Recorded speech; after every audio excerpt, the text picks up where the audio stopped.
Tino?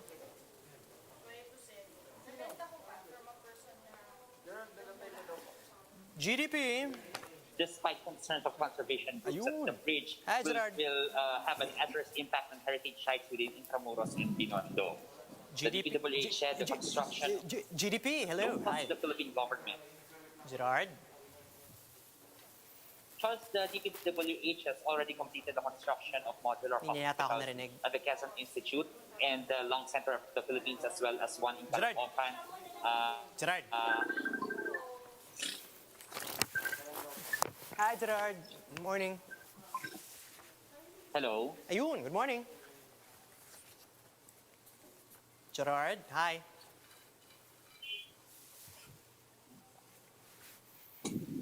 Kailangan ko naalisin yung playpen ni Bingo. Palitan ko na ng mattress talaga.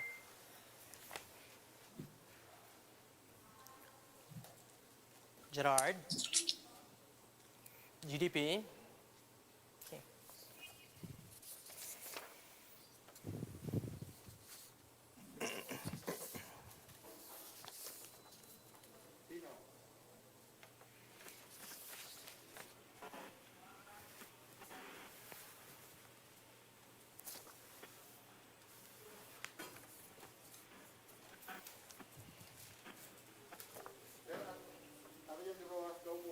Okay. Sir Ariel, hello again. Hi, good afternoon. Good afternoon. Ay, afternoon na pala. Yeah.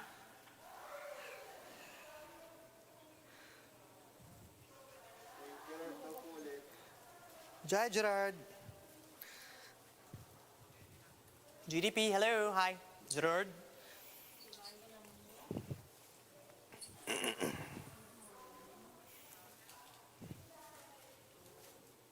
Gerard? Are we getting through? Parang no.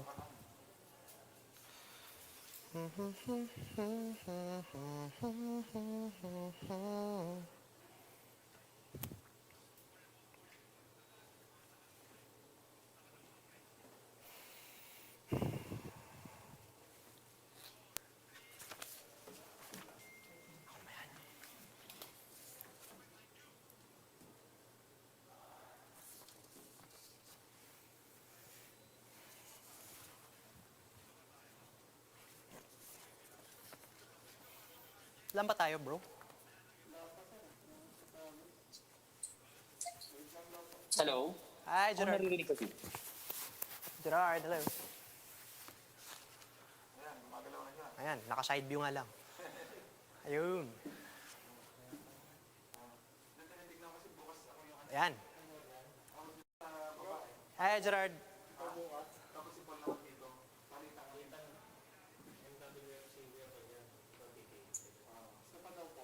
Hi, Gerard.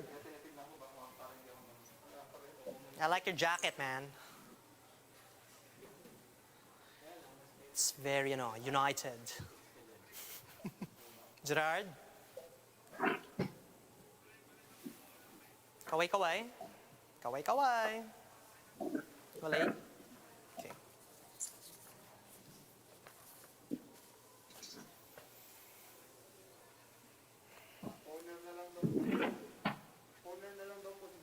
Okay, alam na niya. Sa akin, okay lang.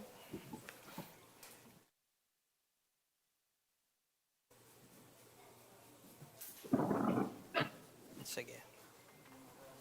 Dala.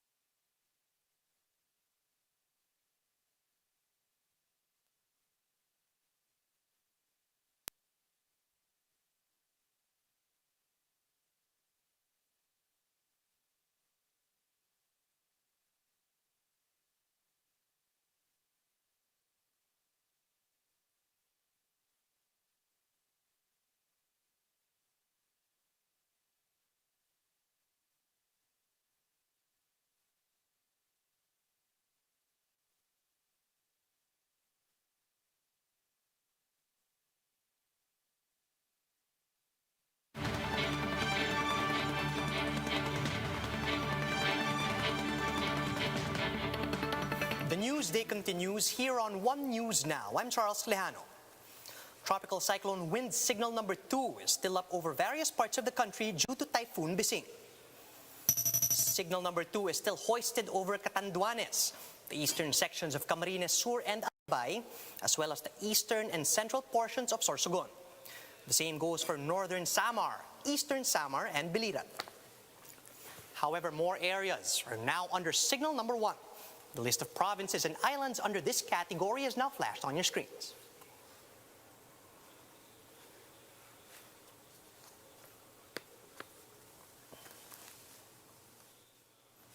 Meanwhile, Pag-asa continues to raise heavy rainfall warnings over parts of the Visayas as Typhoon Bising maintains its strength. As of 11 a.m., the orange warning level is still up over Samar and eastern Samar, while yellow warning level has been issued in Leyte and Biliran.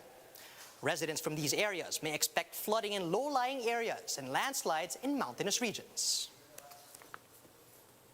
To give us the latest on Typhoon Bising, we have weather specialist Ariel Rojas joining us on the line from Pag-asa. Ariel, good afternoon. Could you tell us where Bising currently is at? Good afternoon, Charles. The eye of Typhoon Bising was last located 235 kilometers east-northeast of Catanduanes, or 360 kilometers east of Daet, Camarines Norte. That's still over the Philippine Sea east of Luzon. Bising continues to pack winds of up to 195 kilometers per hour near its center, and with gusts reaching up to 240 kilometers per hour. It is presently moving north-northwestward slowly. It is expected to continue moving northwestward until Wednesday evening or Thursday morning, and then it will turn northeastward and will head toward the Philippine area of responsibility boundary and may exit our area of monitoring by Saturday or Sunday, April 24 or April 25. Charles? Right, Ariel, thanks for that update. I understand that the typhoon has slowed down a bit. Do we have an explanation for this? And as a result, will more areas now be affected? Yes, the explanation for this is because to the left or to the right of the tropical cyclone are high-pressure systems which are steering on opposite directions the tropical cyclone. So that is the reason why Bising is unable to move forward at a faster rate. It is now moving between these two high-pressure systems, but after that, the high-pressure system to the right of the typhoon will move farther to the east, and then that will allow Typhoon Bising to move to the northeast and then exit the Philippine area of responsibility by weekend. We have raised tropical cyclone wind signals over more localities in Isabela and Cagayan due to the impending northward movement of the typhoon.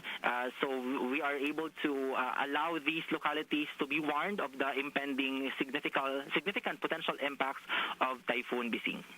Okay, Ariel, could you tell us whether sea conditions over the eastern portion of the country have likewise worsened because of this typhoon, and whether or not it is expected to strengthen further in the next few days? In the next days, we are expecting that Bising will gradually weaken from present throughout the remainder of our forecast period until Bising is able to exit the Philippine area of responsibility. But the sea conditions along the eastern side of the country remain very unfavorable for our seafarers. In fact, all types of sea crafts are not allowed to venture out into the open seas over the eastern seaboard of Luzon and the northern and eastern seaboards of eastern Visayas, along with the other areas under tropical cyclones wind signals number 2 and 1, as well as in the northern and western seaboards of northern Luzon and the eastern seaboard of Caraga. So again, those with small sea crafts, actually all sea crafts are not allowed to venture out into the open seas under signals number 2 and 1 and with gale warning. Thanks for that, Ariel. We look forward to your updates for the rest of the day. That was Pag-asa weather forecaster Ariel Rojas. Over 18,000 families have been preemptively evacuated in several areas in preparation for Typhoon Bising. That's according to NDRRMC spokesperson Mark Timbal in an interview on Agenda. Timbal says they have not received any reports of major untoward incidents due to the typhoon. However, they are still verifying a report on a missing person from Samar. Timbal likewise assures the public that they are implementing minimum health protocols in evacuation centers and are also doing their part in the government's pandemic response. when we issued our advanced guidance to our local governments, this included advanced preparations for evacuation centers to ensure that there will be physical distancing for evacuees, as well as in the process of the evacuation, the Office of Civil Defense under NDRMC purchased 500,000 antigen test kits for the detection of the virus. So we already distributed almost 100,000 units to the different LGUs and hospitals here, para kahit nag-aantay sa labas ng facility yung ating mga kababayan, pwede na silang matesting para pag tungtong nila doon, alam na kung dapat silang i-isolate or i-hospitalize. It's been 2 years since the Filipino fishing boat, FB Gemver 1, was hit by a Chinese vessel in Directo Bank. Today, its fishermen remain unpaid for damages and are also catching much less as they fear crossing the path of other Chinese vessels that are still in the area. Jenny Dongon with the story. After 2 years, some fishermen have started to go back to the Recto Bank in the West Philippine Sea to fish. Among them are crew members of FB Gemver 1, which was struck by a Chinese ship in 2019. Traveling and fishing in the area took around 12 days, but they have no choice but to fish from the rich fishing ground to sustain their livelihood. Ay lang po ang magandang hanap buhay na. Pag hindi po ako nagbalik, ay wala akong makakain yung pamilya ko. Wala rin mahuli na isda dito. When they came back to shore, they were able to catch 4 tons of fish, and anecdotes about evading many Chinese fishing vessels around the Recto Bank. The fishermen admitted they fear for their safety every time they go fishing. In order to prevent any further incidents of skirmishes in the area, Gemver 1 crewmates would immediately vacate the fishing grounds once they notice Chinese ships approaching their fishing vessel. Ginabantay lang po namin sila kung saan sila magtakbo. Pagka alam namin palapit sa amin, nag-iwas na rin po kami. Pagka lumalapit, alis na lang kami. Kasi hindi namin kaya, malaki sila eh. Other fishermen in San Jose Occidental Mindoro chose to fish in waters nearest to the shore. The catch may not be as plenty compared that in Recto Bank, but at least their safety is guaranteed. Ay marami ho, yun kasi yung lambat iilawan nila bago pag marami ng silong yung sisimbadahin na. Yun ho, marami. Sa inyo? Ay ano lang ho, sa araw ho kami naman mga 400 kilos maghapon. Okay na ho yun sa amin. Sa kanila, tonelada. Also 2 years since FB Gemver 1 was struck and abandoned by a Chinese trawler. The affected fishermen and their families have yet to receive proper payment for damages. Wala pa po kami na natatanggap. Hindi ko nga alam po kung saan napunta pa yung pera. Pero walang nakipag-coordinate sa inyo? Wala po. Hanggang ngayon po hinihintay po namin. The Department of Foreign Affairs has yet to respond to our calls regarding this claim. For News 5, Jenny Dongon, We Are One News. Despite the strict quarantine measures, construction of new bridges in the metro continues, and some of these are expected to open for public use in the next couple of months. But the DPWH assures the public that they are also focusing on constructing COVID-19 facilities as hospitals struggle to accommodate more patients. To give us more updates on this, we have Gerard de la Peña on the line. Gerard, good afternoon. What do you have for us? Yes, Charles, we're given another sneak peek of the Binondo-Intramuros Bridge, which is currently more than halfway done. The Public Works Department said the 680-meter bridge is already 60% complete and is targeted for opening in December. The project pushed through despite concerns of conservation groups that the bridge will have an adverse impact on heritage sites within Intramuros and Binondo. The project has also met criticisms for being funded by the Chinese government, amounting up to 3 billion pesos. The DPWH said the construction of the bridge comes at no cost to the Philippine government. The project is expected to ease traffic congestion, particularly at the Delpan, Jones, and MacArthur bridges, as the bridge is expected to provide additional access to Anda Circle and Loton at the southbound lane and R10 at the northbound lane.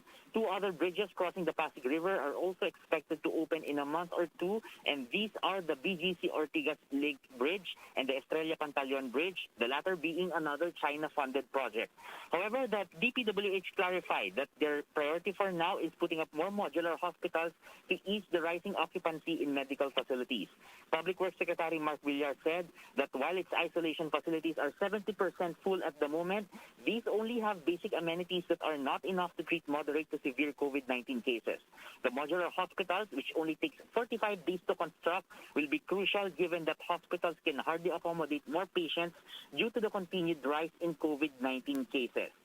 Charles, the DPWH has already completed the construction of modular hospitals at the Quezon Institute as well as the Lung Center in Quezon City and another one in Caloocan. And ongoing construction right now are modular facilities in Batangas and NKTI in Quezon City, among other sites. Charles. Thanks for that, Gerard. That was Gerard de la Peña reporting live from Manila. And those are the top stories of the hour. Join us again later at 1 p.m. as we continue to monitor the day's biggest stories. You can also catch One News on Signal Play. Just register for a free account at www.signalplay.com and stream One News live anytime and anywhere. I'm Charles Lejano. Mask on, wash hands, and stay safe, Philippines. We are One News.